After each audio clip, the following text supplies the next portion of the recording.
namelijk even het uitademen eventjes elimineren. Test. Is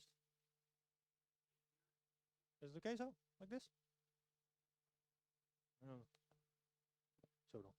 Here we go.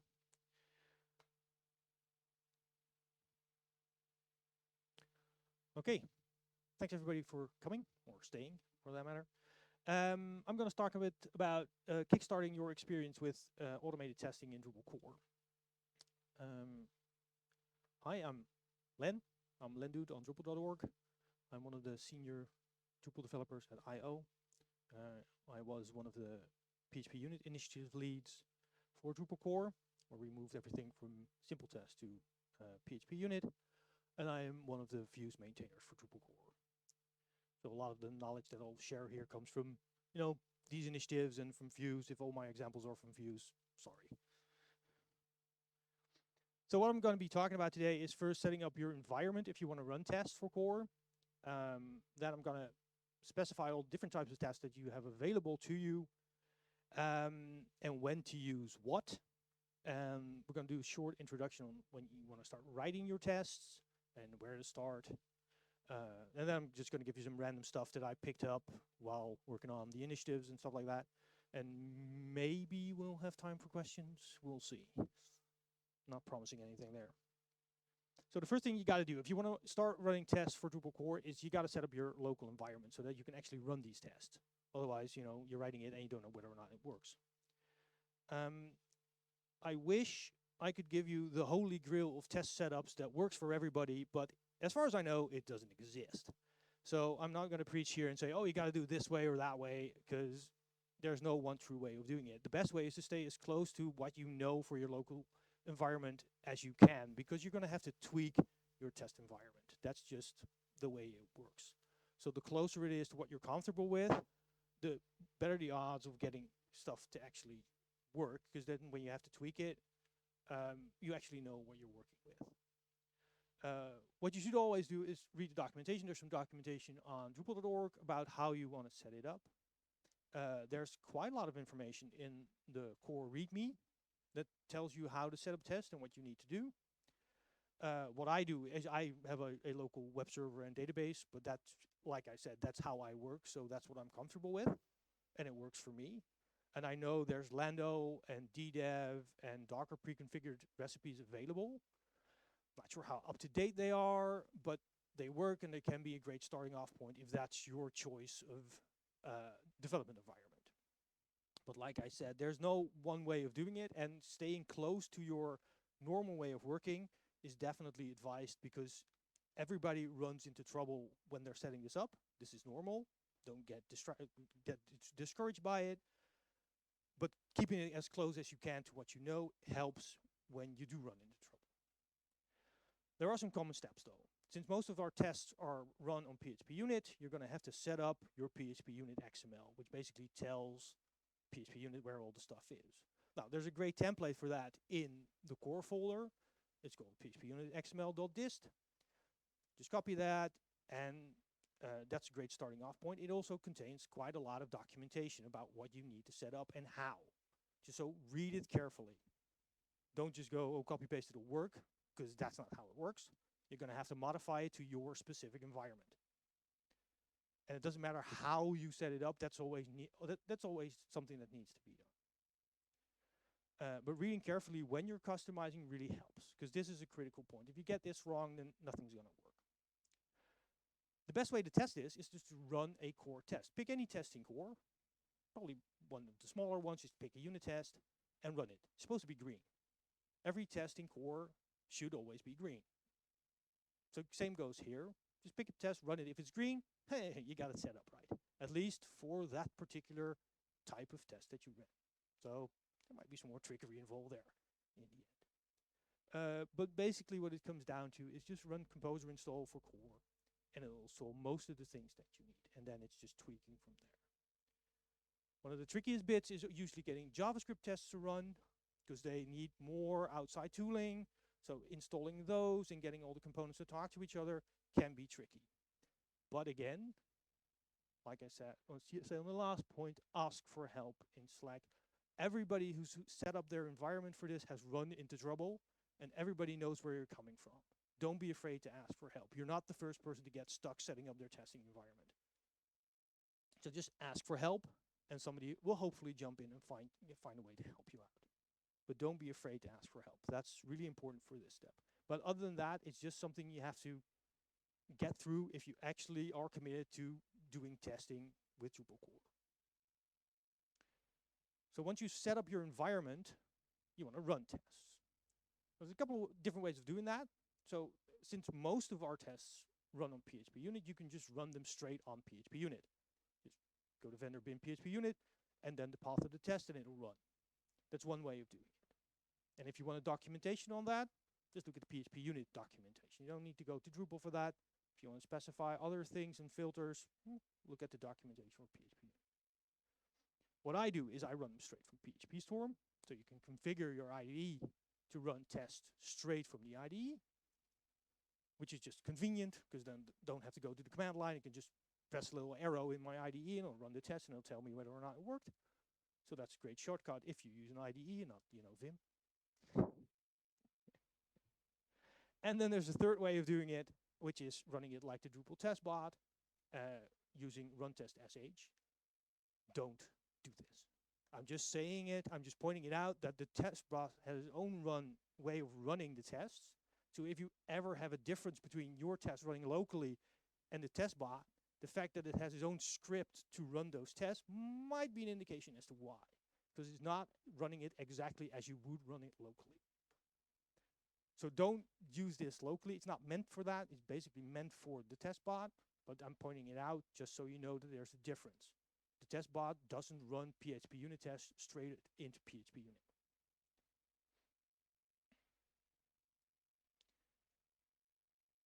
Okay, so once you have your setup running and you know how to run tests, the first question when you start writing tests is, okay, so when do I use what? Core has quite a number of different test types to choose from. Nowadays, almost everything is based on PHP unit.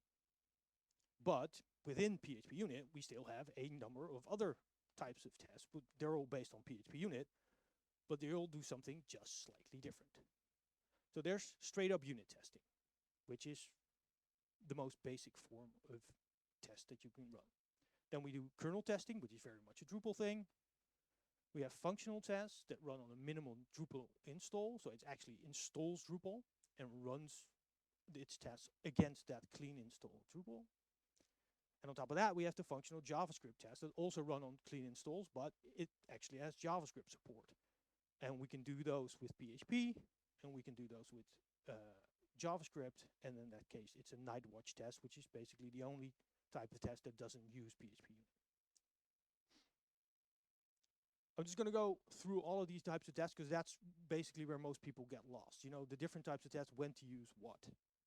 So I'm going to go into some detail here. So the first, like I said, the first basic form is a unit test. It extends unit test case if you're running it in Drupal. And it's basically a normal unit test, like it's not really Drupal specific. So if you're looking for documentation on how to write them, you can look with the keyword Drupal in your Google search, but you're probably better off leaving that out and just straight up looking at documentation for PHP unit. Because if you use unit test case, there's a bit of Drupalism in there because, you know, it's Drupal, so of course we added a little something to make it our own. But other than that, it's just straight up PHP unit. If you run a unit test, the pluses are very clear. They're very, very fast. You can test all sorts of parameters with them. You can really get, you know, the edge cases of what your code can handle. It's great for testing object-oriented code. It's great when you have a limited number of dependencies. But unfortunately, in Drupal, not everything meets those criteria. We have non-object-oriented code. We have quite a lot of dependencies sometimes. And that's where it becomes a lot harder to use or more difficult to use. So especially when you're starting up, that's when you're going to run into difficulties. So they're great as a base, but not all Drupal code adheres to the criteria that it needs. So to do a unit test and meet Drupal criteria, Drupal invented the kernel test, which is very much a Drupalism. It doesn't exist outside of Drupal. What it basically is a unit test, but you have a filled container and a database available to you. Which means if you do proper dependency injection, all your dependencies will actually exist. So instead of having to mock all your dependencies and make fake versions of it, it will just use the real version.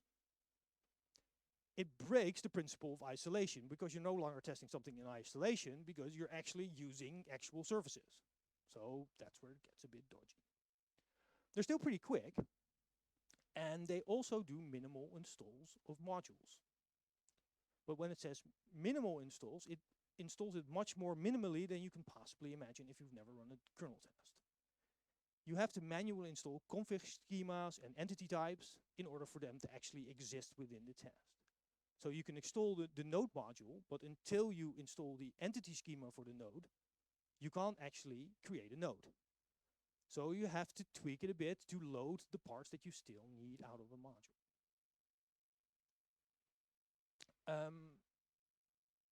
So this is great when you have object-oriented code, because it's still basically your normal unit test.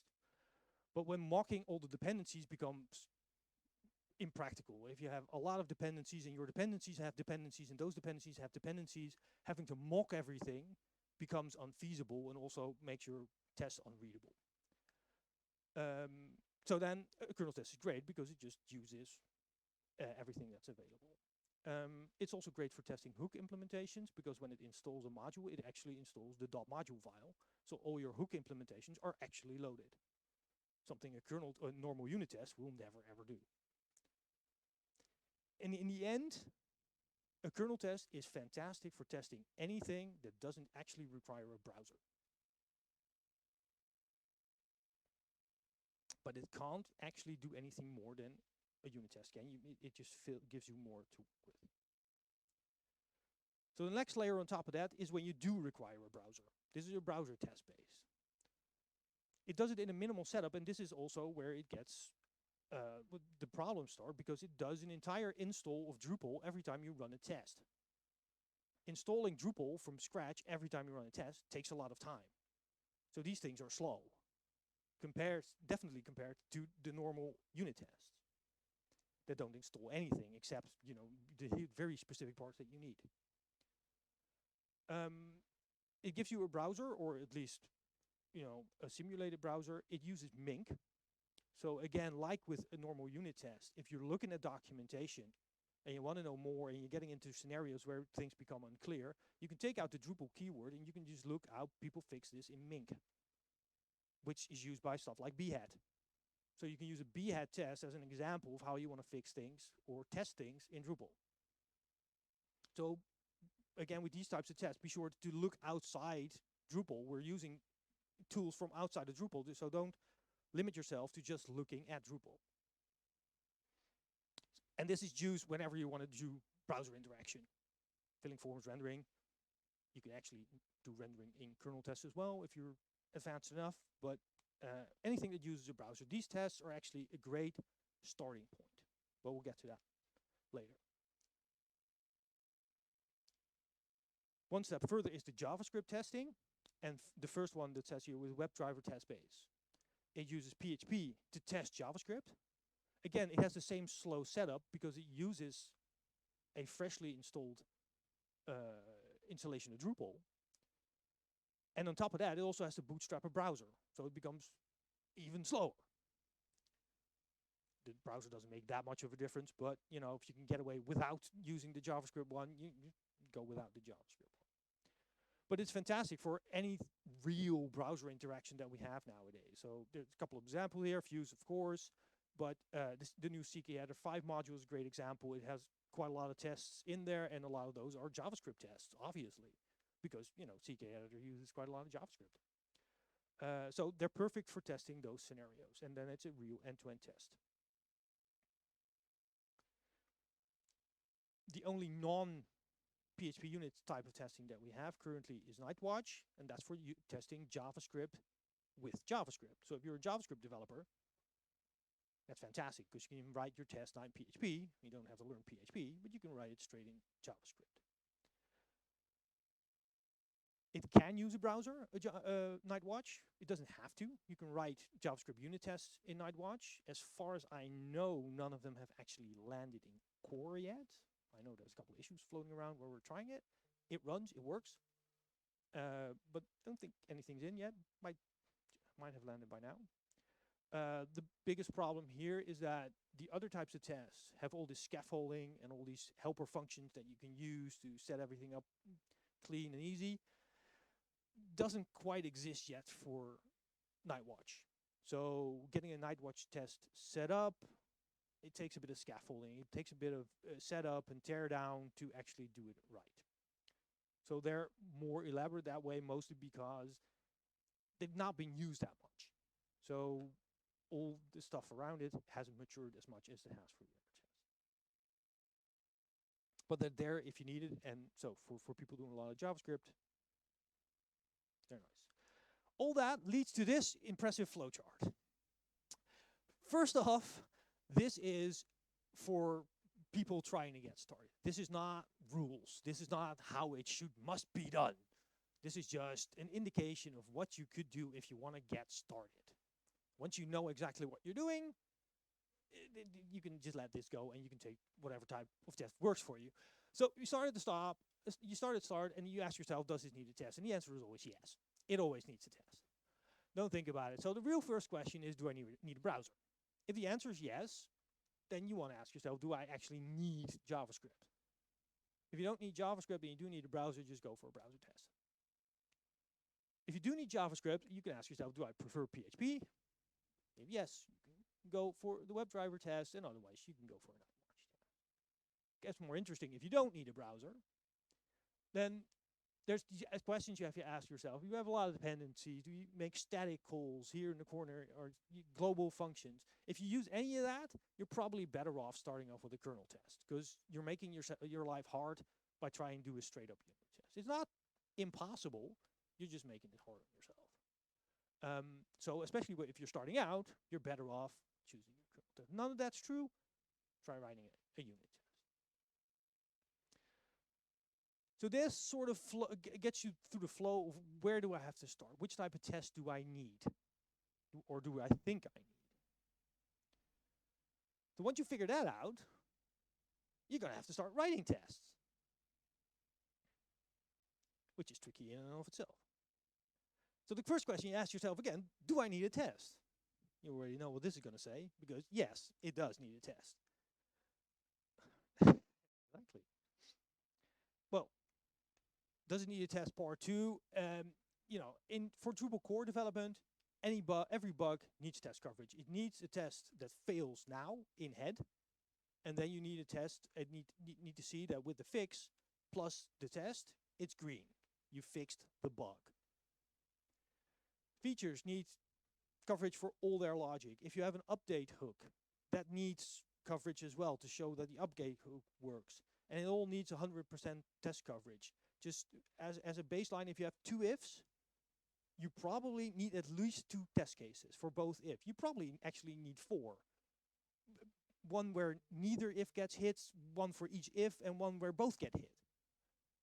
So if you just look at a core patch and you see the number of, if 1 or 2 lines change and you add a couple of ifs, you want to see an inordinate amount of test coverage for those ifs because you want all those cases covered. So it needs tests and it needs a lot of them. So is there actually something that doesn't need test coverage? Of course there is, but doc block changes don't need test coverage. CSS changes currently don't need test coverage because we don't have visual regression tests as of now. I'm actually not sure if that's in the works, but maybe. And sometimes UI text doesn't need coverage, but sometimes it does, which is a bit foggy or a bit vague. But so some textual changes don't need test coverage, but everything else, if you're working on core, it needs test coverage. So when you start writing, this is a Dutch saying, beter goed gejat dan slecht bedacht. The closest English thing I could come up with imitation is the sincerest form of flattery. basically when you start, you find something similar, you copy, you paste, and then you copy some more. You just steal everything until you find what you're looking for, until you get what you want. Don't try reinventing the wheel. It might not be efficient code. You might be copying code. You might have code duplication. Doesn't matter for tests. Just copy, paste, and go from there. And if there's duplication there, nobody cares. It doesn't have to be efficient because on a production website, it's never going to run anyway. So if we have some duplication, fine. Doesn't have to be perfect. So the code needs to be good for the test, but other rules, yeah, you can make it more efficient. You can come up with a trade that reuses it, but do you really need to? Not really. Everybody's going to be so happy that you actually took the time to write a test that they're not going to care.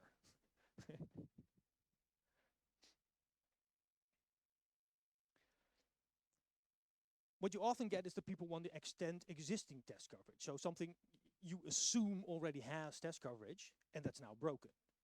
Or you want to find that test coverage to copy, paste, and copy some more. Finding test coverage in core is actually quite hard, which is a bit of a bummer, but it's the way it is. Because you never know exactly where to look for. Did somebody write a browser test for it? Or did they write a kernel test for this? I don't know. The easiest thing to do if you have a method or a class is just add test.php to the end of it and see if that exists. It probably does, and it's probably the right thing to look for, and then go from there. And searching the method name, using a file mask if you use PHP Storm and only look in test files. But again, if you don't find the existing test coverage and just write a completely new test, nobody's going to care. Everybody's going to be so thrilled that you took the time to write a test. Whether or not it can be merged into existing test coverage or not, nobody's going to care. Because the test is there and it'll run. And if somebody comes along and says, okay, we can probably merge this into this, okay, you'll refactor it into whatever somebody else finds. But nobody's going to complain about it because you actually have a test, which is what counts in the end. So, like I said, don't worry too much about it. It's fine. It's nice if you can find existing coverage to extend, but writing it completely new is also fine. If after all of this, you're still unsure about where to start when you're working on a bug, start with a browser test. Every bug in core needs steps to reproduce. Everyone should have them. And those steps to reproduce are usually somebody doing something in the browser, inside a Drupal site, going click, click, click, and then it breaks. So that can be your starting point. That can be your browser test. Just take your steps to reproduce, go click, click, click, and see if it breaks. If it does, we have a failing test. Nice. If not, then there might be something else going on. Then you might be something wrong with the steps to reproduce, or they might be more restrictive than you think. You have no idea, but that's the basic thing everywhere. Just take those steps to reproduce, duplicate them through the UI, and it should break. That can always be your go-to. If you don't know, take the steps to reproduce, write a browser test for it. And again, there might be a more efficient way of testing it. There might be a better way. Nobody's going to care because you got your test. Now we're going to look at some code for the people in the back. It might be a little small. It's not that important, the actual code. It's more something that I can talk about that something is up there.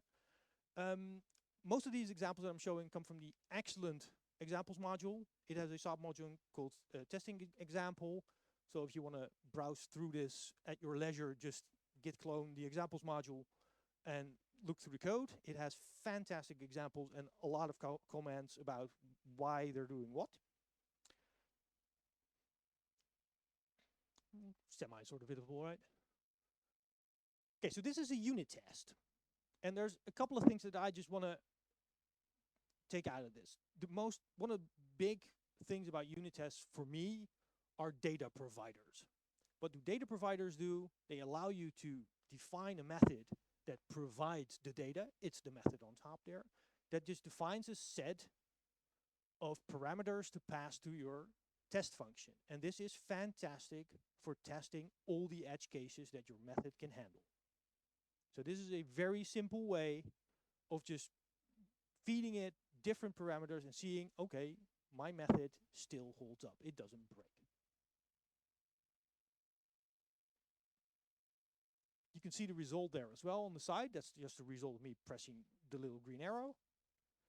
You can see that it runs a test for every data set provided by it. This test can actually be improved upon, because your result will show you the key of your data array.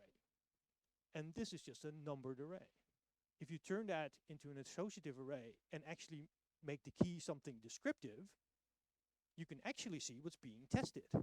And instead of saying, okay, data set number 4, whatever that means, failed, if that had a nice descriptive name in the key, you would actually A, know why that data set was added in the first place, because you know what it was testing.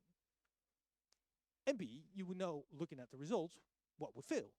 So in which scenario does it fail? So instead of having to look up what is data set number 4, what does it do, and why was it added, why do we actually expect it to pass, you can have a nice descriptive name there. So that's something you can improve upon. Well, there's some more going on in the unit test. This is the bit of Drupal juice that I was talking about. We use a lot of string translation in Drupal, so there's a little helper thing where you can easily stub that so that you don't have to come up with that yourself. But that's one of the few little things that are in unit tests. And typical for a unit test, here all the way at the bottom, where you're trying to test a method that isn't actually public, so you can't actually access it, and you can do all sorts of trickery to make that actually public, so that you can test protected and private functions. So there's all sorts of tricks that you can do.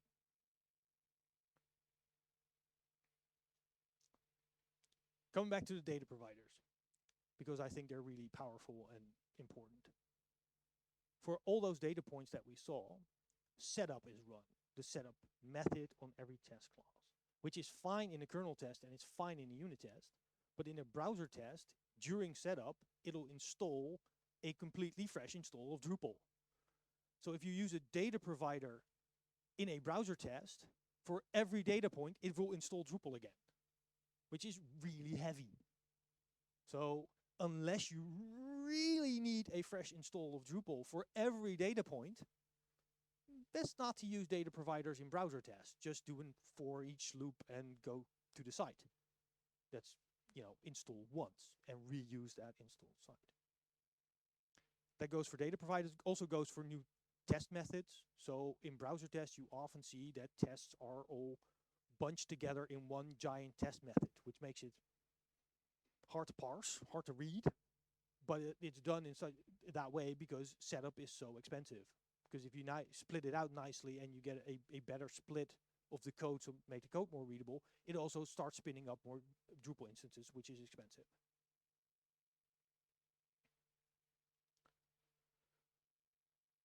Okay, then we go to the kernel test. And what I want to point out there is the weird minimalist thing about it, that we've actually installed the system module and we've actually installed the node module and actually installed the user module, except it still doesn't know what a node or a user is. We still have to install the schema. We have to install the entity schema for the entities. So instead of just it'll say I've installed node, but from a Drupal developer point of view, it hasn't installed node at all. It just installed part of it. Yeah, same goes for config. You have to install that as well. So, but once you have done that, you will have all the things available for you to just say this, create user, and it will create a user for you without having to mock things.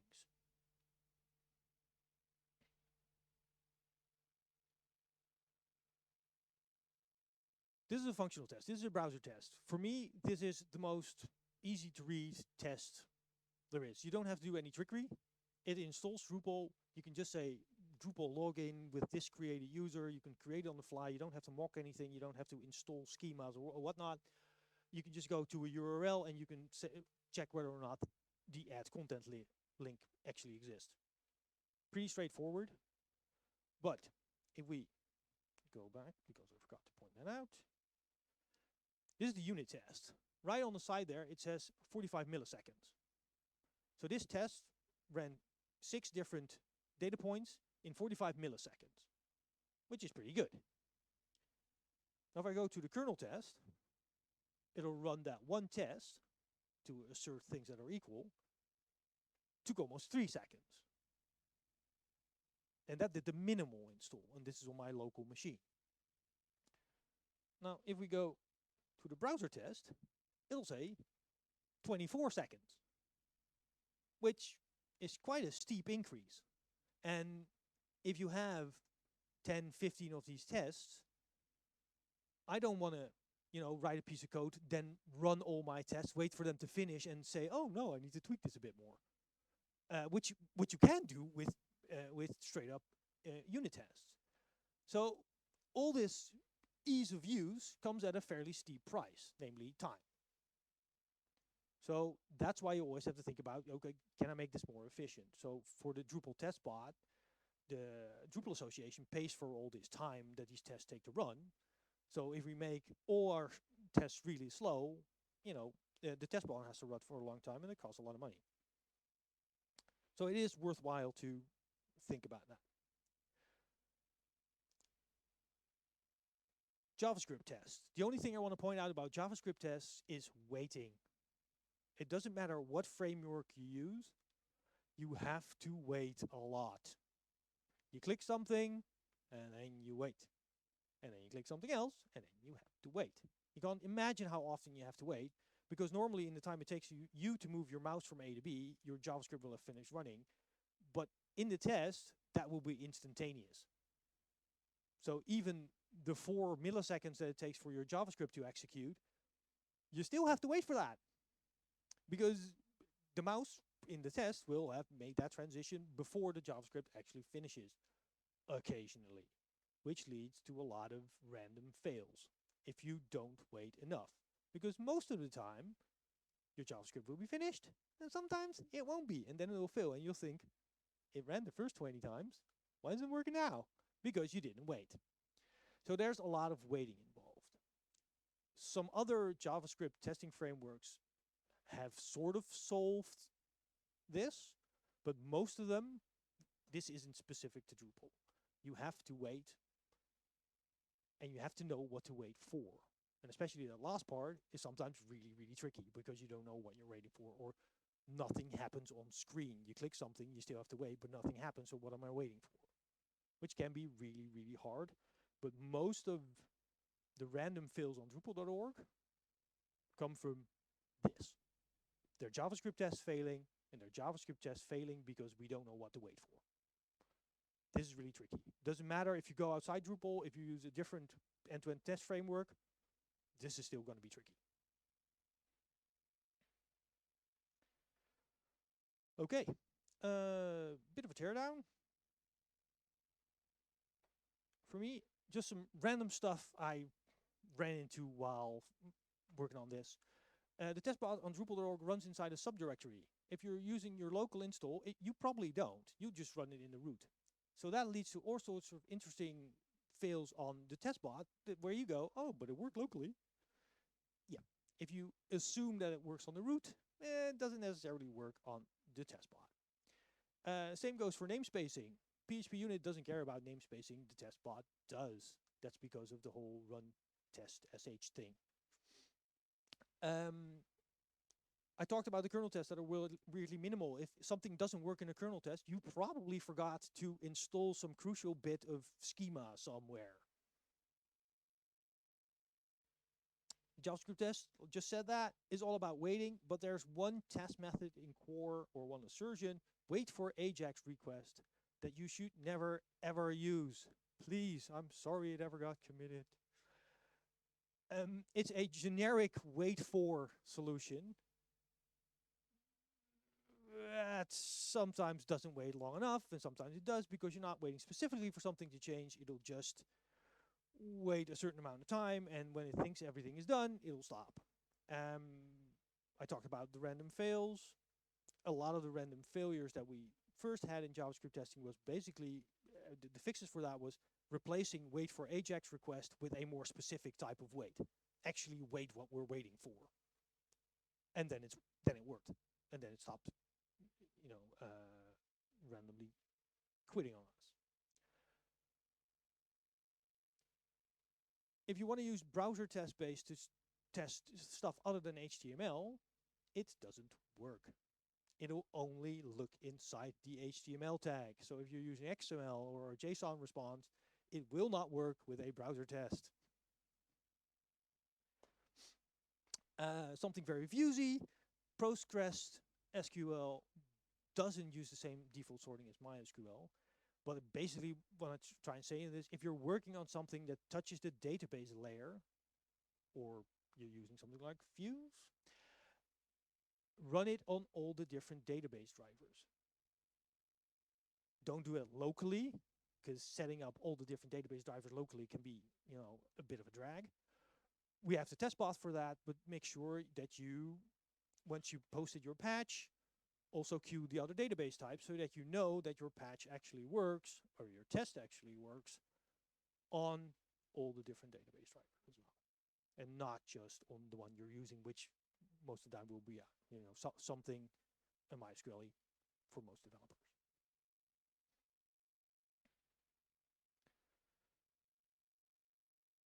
Okay. What can you do if you're still into, I want to start writing tests for core? What's the next step? Now, first of all, you got to do that setup thing. Everybody needs to go through that. Just bite the bullet, go for it, try to set it up so that it runs. You can look at the examples module, like I pointed out. I just cherry picked a little bit from it, but there's so much more great information in there as well. Then what you can do, you can grab an issue from the issue queue that needs tests. There's a lot of issues that are tagged needs tests. See if you can write one. Join us in the Slack, the testing channel.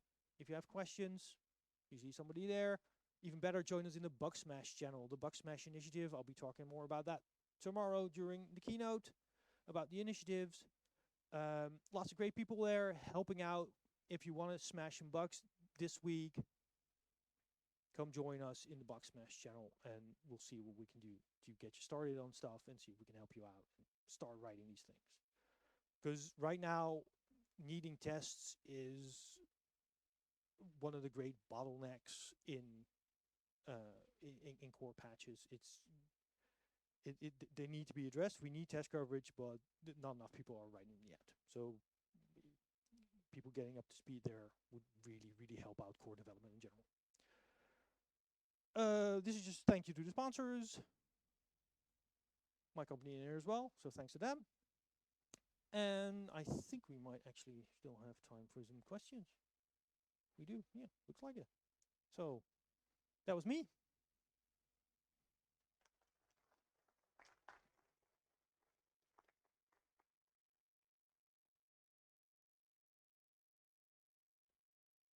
Anybody? Here we go. Watch out, this coming.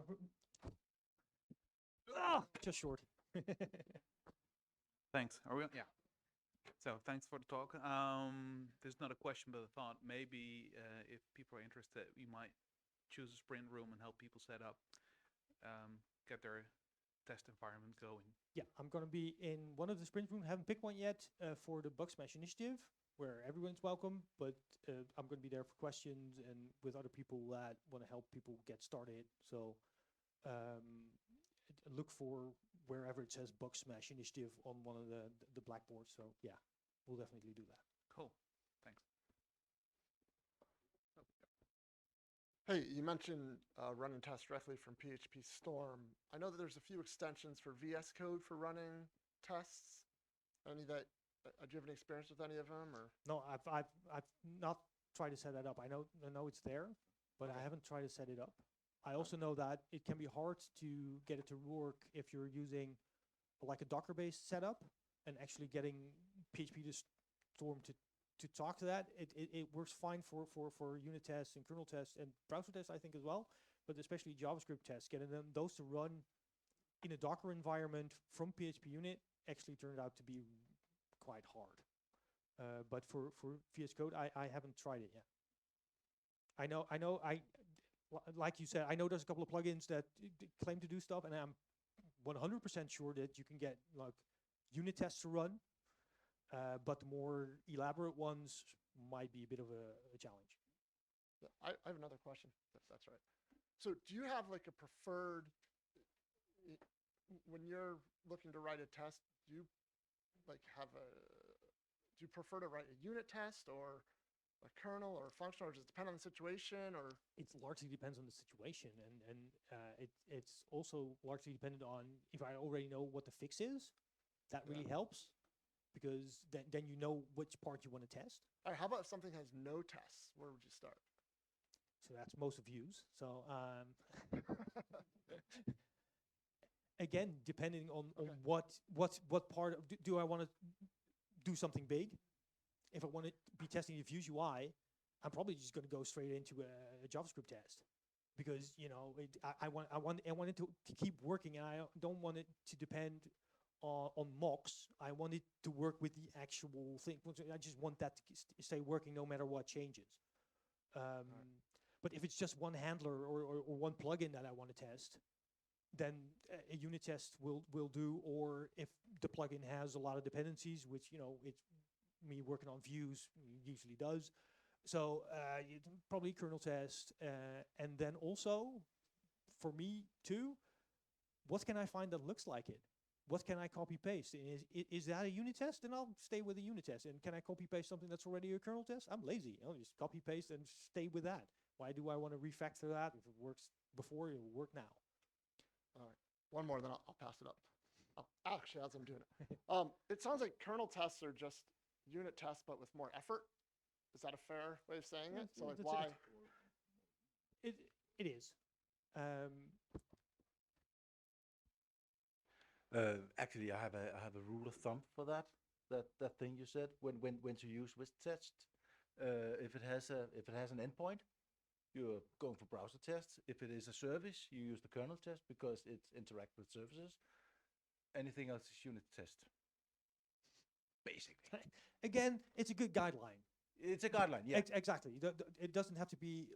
There's no hard rules for that, and it's mostly if you want to get going with it, it's a fine guideline to use. Yeah. Anything else? No, I can't. Can you? You have one? Right. The kernel tests, they need some manual bootstrapping of schemas that need to be loaded and such. And your example showed quite a few that needed to be loaded. Yeah. How do you know which one need to be loaded? How do you find out You this? run the test, and then you watch what fails. So you have to deduce it from the way it fails. From the way it fails, and there can be really strange dependencies that you never expected. I think Node actually depends on format.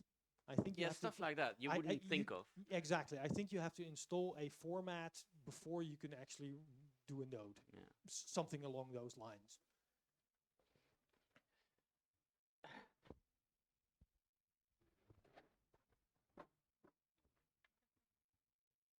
Thanks.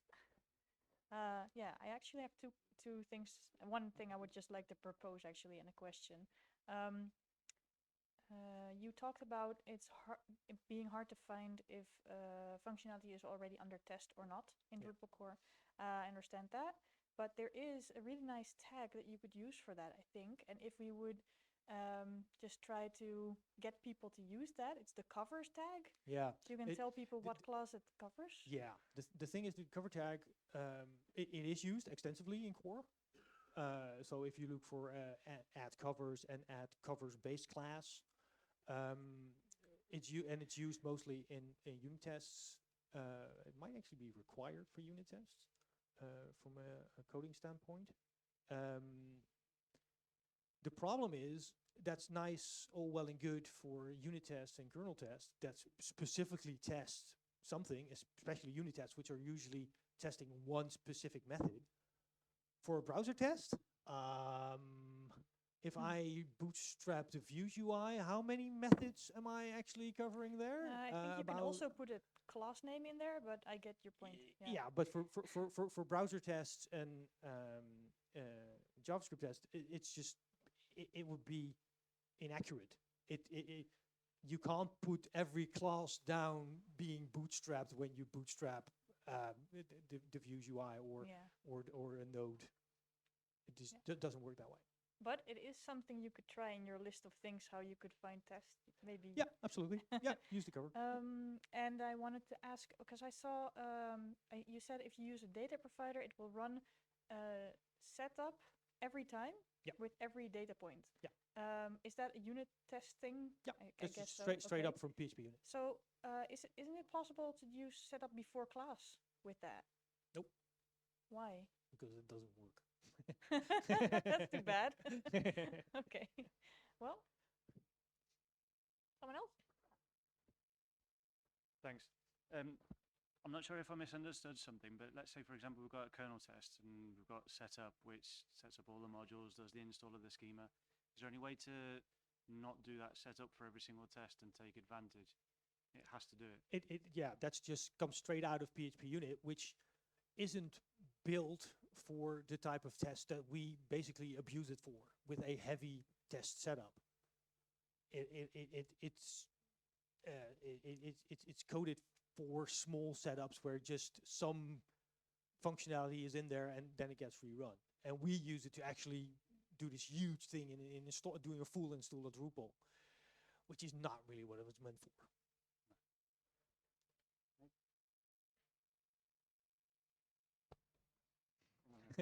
Oh, watch out. How much is I have no idea.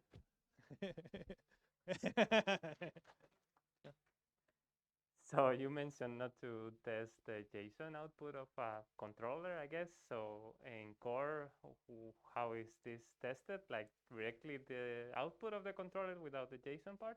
Yeah, if you just look at the stuff like the JSON API module, I think they mostly use Kernel Test actually, and then just use like a guzzle request and check the output from that. But it doesn't work with browser tests, and the example that I showed for browser tests that said assert link or something like that. If you try that on non-HTML output, it will always say, well, I didn't find anything. Okay. Even if it just like contains string and stuff like that, it'll still say can't find it. So you have to traverse the output or whatever. Yeah, you have to find another way of basically getting your response and getting your response. And I think mostly just using guzzle setups or the HTTP client. In a test, you have the HTTP client available, which for Drupal right now is a guzzle instance, but there's a helper method for that to actually get it. Okay, thank you.